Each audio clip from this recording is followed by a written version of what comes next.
ill-prepared for the brutal realities of the front line, the ongoing transfer of foreign manpower and high-velocity ballistic hardware underscores an escalating military access that continues to feed Russia's war of attrition. The one thing that the Russians did note and the Ukrainians did note about the North Korean troops was their basic military skills and their basic discipline was of a very high standard. They could shoot, they were fit, they could move tactically, but that didn't prove as useful as you would think when it came to a front line that was dominated by drones, by modern warfare, by more complex weapon systems.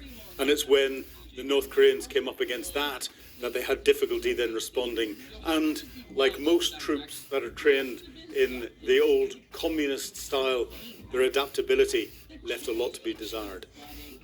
Sensational video footage from the Donetsk region captures the tense and chaotic moment a Russian gunner attempts to intercept an incoming Ukrainian FPV strike drone.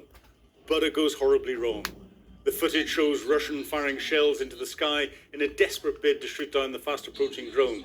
Despite their frantic gunfire, the agile drone easily bypasses the volley, banking sharply and diving directly into the enemy position before detonating in a violent blast. The catastrophic explosion leaves several Russian occupiers injured and scrambling for cover, demonstrating the sheer lethality and precision of Ukrainian drone operations along the Donetsk front. It also shows that there is no real counter to these drones that are coming in from a soldier's individual perspective. That surprises me. I'd have thought something would have been at the front line already. In the Zaporizhia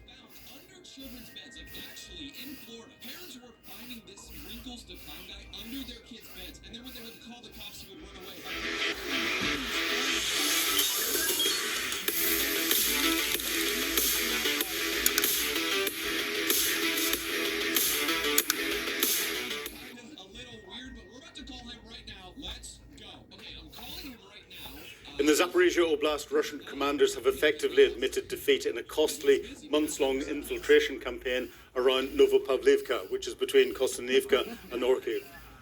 After spending months sending small infantry groups through gaps in the Ukrainian lines, Russian forces have abandoned those plans to turn those penetrations into larger offensive, pulling their main units back below the river line. Even pro-Russian sources that previously exaggerated minor infiltrations as major territorial gains now admit the effort has completely collapsed under heavy losses. The retreat comes after repeated infiltration attempts turned into high-attrition death traps. Across the sector, Ukrainian aerial surveillance systematically caught Russian squads attempting to move through the dense tree lines. Ukrainian FPV operators continuously hunted advancing infantry, flying explosive drones directly into concealed dugouts and dropping grenades into tree lines. Further back in the Novopavlivka sector, Ukrainian FPV operators located and destroyed multiple Russian BM-21 Grad MLRS launchers, providing fire support, stripping the infantry of critical artillery coverage. As main Russian units pulled back behind the river, small infiltration groups that had managed to slip deep behind Ukrainian lines were left entirely stranded. Isolated Russian squads remained hidden in basements and abandoned structures, waiting for reinforcements that would never arrive. With the overall operation called off, Russian commanders halted all resupply efforts, even stopping drone deliveries of food and basic provisions. Written off by their own leadership, these isolated infiltrators were left with a stark choice: starve, die in their hiding places, or surrender. This collapse creates a major dilemma for Russian commanders along the southern front. Every deep infiltration attempt now carries the risk of leaving small units marooned deep inside Ukrainian territory. To rescue them, Russian commanders would have to send fresh troops through routes under heavy Ukrainian drone overwatch, dramatically raising the cost of a failed push. If Russian forces are forced to keep infiltrators close to their main defence lines, they lose the element of surprise and flexibility that made these small unit tactics beneficial in the first place. And this is something we've seen the whole way across the front line. The Russians have pushed these small groups forward.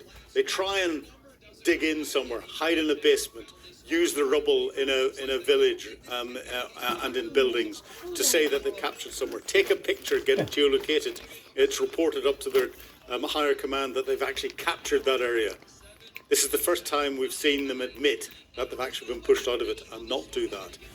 It's happening everywhere across the front line. And this is why it is very difficult, even for us, to assess exactly where the front line is and exactly who's captured what territory and who hasn't captured what territory. And we then have to put this into perspective with trends. The trends up until a couple of months ago were the Russians were advancing very slowly. 10 meters, 15 meters, 20 meters. That trend has stopped. Across a large proportion of the front line now, the Ukrainians are holding any advances up. And in some areas, we're now even seeing the trend reversed, especially in the Zaporizhia Oblast, where it's the Ukrainians advancing 10 meters, 20 meters, 50 meters, 100 meters. The Ukrainians are not doing exactly the same as the Russians do. They're not infiltrating and taking photographs so that they can try and demonstrate that they've captured territory, which in reality they haven't. They're not under the same pressure that the Russians are under. The Ukrainians just need to hold things while everything else is going on in the rear areas. Now turning our focus to the Black Sea, where Ukrainian drones have transformed the sea into a treacherous waterway.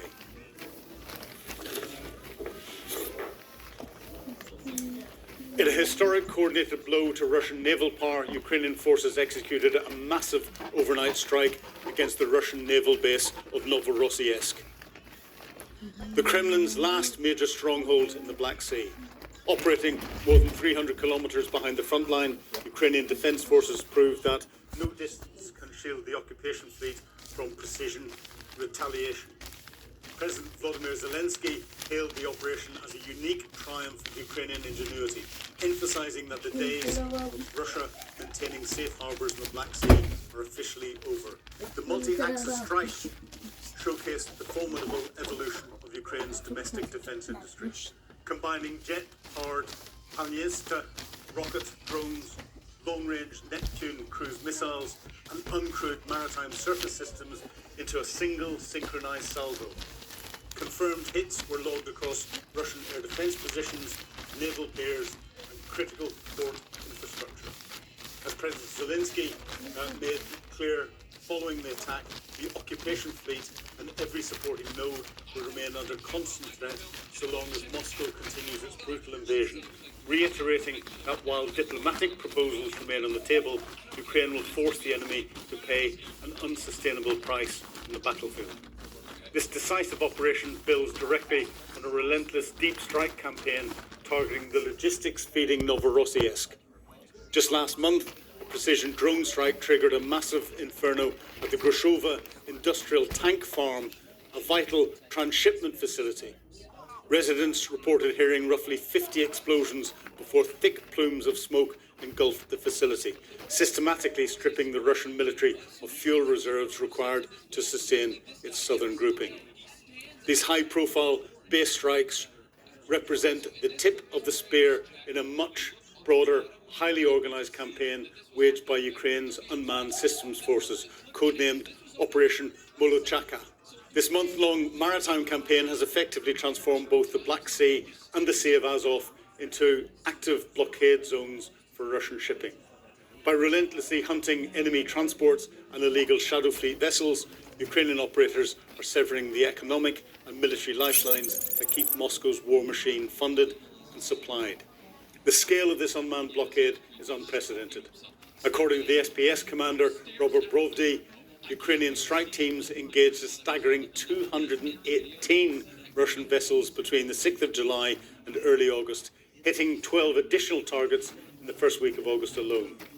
Crucially, Brovdy reported that commercial and military shipping through the vital Kerch Strait, which is here, has been completely choked off for 30 consecutive days, leaving Russian garrisons in occupied Crimea increasingly isolated and starved of heavy seaborne resupply. The geographic reach of Operation Molochaka demonstrates total operational dominance across the region.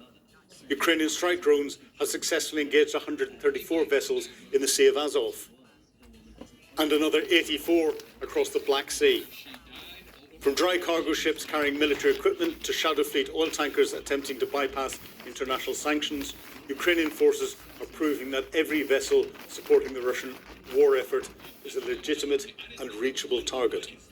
Footage released by the SBS highlights the growing technological gap between Ukrainian strike teams and Russian air defences. Near the coastal city of Galendzhik, a Russian Pantsir S-1 air defence system frantically fired 3 intercepted missiles at an approaching Ukrainian drone, only for all 3 to miss as the UAV pressed forward to strike its target. Similar precision strikes filmed near Novorossiysk confirm that even Russia's most sophisticated point defence systems are failing to protect its high-value maritime assets. Ultimately, the successful raid of Novorossiysk, combined with the overwhelming pressure of Operation Molochaka, proves that